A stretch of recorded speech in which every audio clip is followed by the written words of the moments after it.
It's Fairy Tail Friday once again, and we got another 100 Years Quest chapter, and this one was kind of filler. So, kind of died down the Ignia arc right now, but that also means that my next video on the Ignia arc basically will still be relevant next week. But, I do have to say, I'm kind of happy that we didn't jump straight into Ignia, and I'll get into that in a second while I go through the chapter. But, before we start anything, don't forget to like and subscribe, and hit the notification bell for updates on future videos.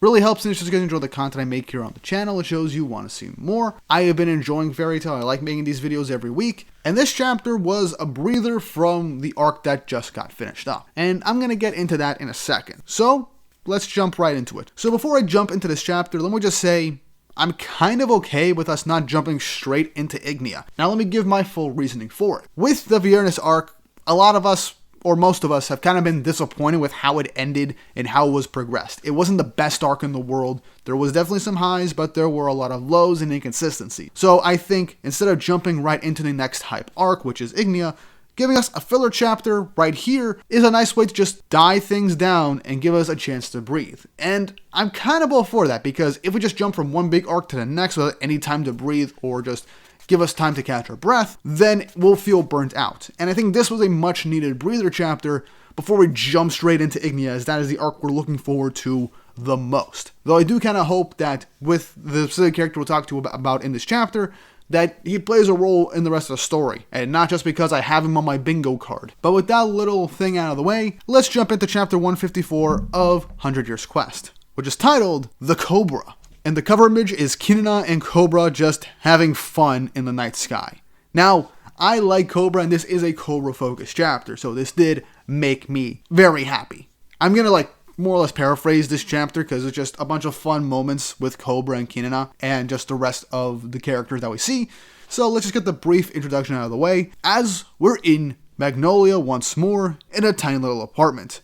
And this is where Cobra lives, the Poison Dragon Slayer. But he just goes by his regular name, Eric, now, as that used to be his code name. We then see Kinina walk in on Cobra as she comes by and just helps him with laundry and cleaning up.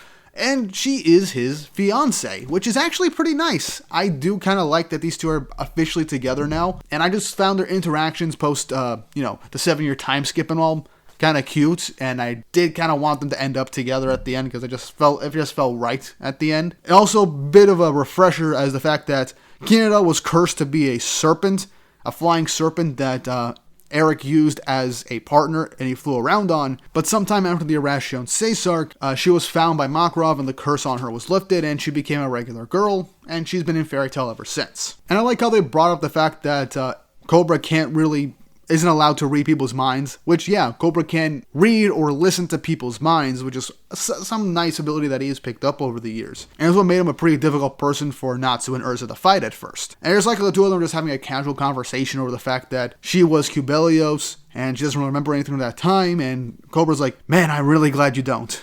And I like how Kinina brings to the fact that Cobra was the one that named her Cubelios in that form and says, it's cool, but in her mind she says, it's not really cool, actually. I just like the interactions between these two, as Cobra tries not to read people's minds, but he can't help himself. And I like how Kinina mentions that he should probably try joining Fairy Tail, and that Makarov would honestly welcome him with open arms. Cobra's not really too interested in being in a guild, but Kinina convinces him to go and check it out, and that there's a lot of great people. And so, he came into Fairy Tail. This chapter is really just Cobra wandering around Fairy Tail, meeting the members, and hearing all their thoughts. And I just like that he just casually like, yeah, I'm not allowed to listen to minds, but if I just so happen to hear them talking, it's not that big of a deal, right? Spoiler alert, this chapter had me rolling the entire time. So the first people we meet are Gagio and Levy. Nice to see them again, as he overhears them just freaking out over the fact that they're having a baby, with Gagio being like, I am terrified. I don't think I'm going to be a good dad. I'm not going to be cut out for it. As Lily's just like, Gagio's not going to feed her kid iron, is he?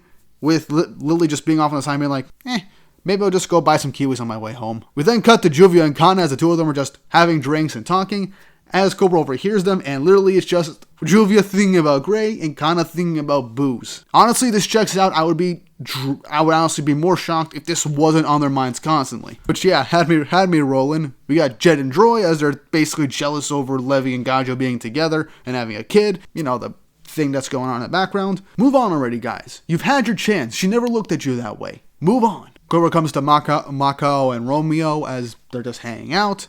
And he's like, why do they smell like booze and tobacco, these old men? I forgot the guy's smoking tobacco's name. I'm sorry. I know a lot of the characters' names in this series. He's the only one that means nothing to me. He reads their weird thoughts as Romeo's thoughts, and I'm like, I wonder who's stronger, him or Natsu? As I like how Cobra's just like, I'm the stronger one here, and no, everyone's like, why is he just saying that out of nowhere? Man, if Cobra saw what Natsu was doing, he wouldn't exactly have that thought process. Maybe he'd be training more if he, instead of just hanging out at his apartment. We have Mira and Lozana just coming in, and Cobra reads their minds being like, man, they're boring. All they're thinking about is dinner. Elfman comes in, is like, enjoy yourself, man. As he's thinking like, if he lays a hand on the girls, he'll be sorry. And I like how Cobra just instant respect for Elfman. But that positive outlook basically goes away once he reads the minds of the Thunder God tribe, as Freed is like, is he this guy going after Loxus? Evergreen's like, is this guy going after Elfman? And Big Slow just laughing in his mind, just being like, yeah, I'm having fun, who cares? As we then get the funniest panel in interaction in this chapter, in my opinion,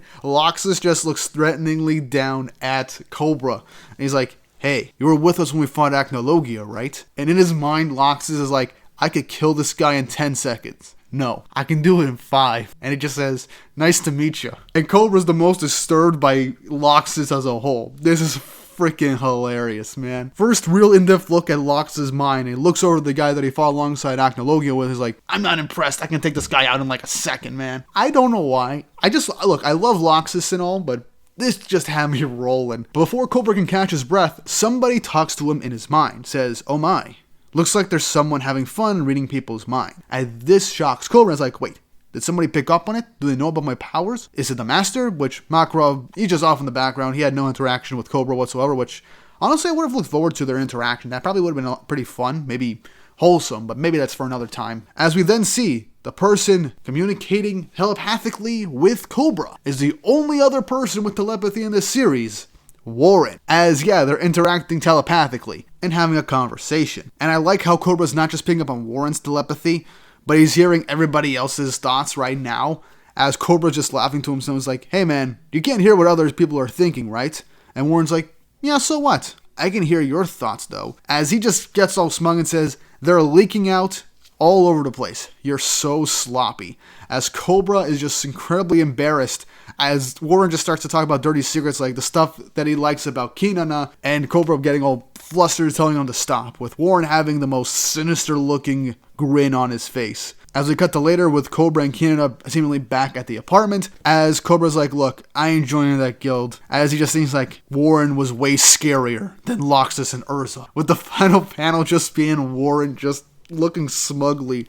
This was the most unserious chapter in a long time, and with everything that's happened in Fairy Tail up until this point, I'm just glad that we got just a comedy-based chapter to just unwind. And the fact that Warren is basically Cobra's natural enemy, and that he finds him scarier than Urza and Loxus just because he can read his minds, it's just comedy gold to me. But all that aside, while this chapter was funny, it just gave us nice interaction between Cobra, Kinana, and the rest of the guild, and it was nice to see the rest of the guild again. I do kind of hope this leads into Cobra actually joining Fairy Tail at some point, because that would be really cool. It would also make Fairy Tail even more OP, basically having like 5 Dragon Slayers in their group, which they already had 4.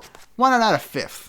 That, and hopefully this adds to my bingo board with Cobra basically interacting with the actual plot of the series, coming into the 100 Years Quest, just like we got with Loxus, Gagio, Sting, and Rogue, even though Sting and Rogue basically did absolutely nothing.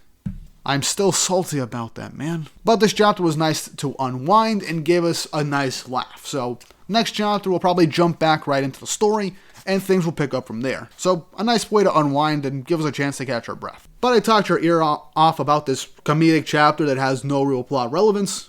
So hope you guys enjoyed the video. Next week, Fairy Tail Friday's video will be my thoughts on how the Ignia arc could turn out, so look forward to that. And if you haven't already, like and subscribe, hit the notification bell for updates on future videos. Really helps and shows you guys enjoy the content I make here on the channel and shows you want to see more. And with all that said and done, I hope you all have an awesome day.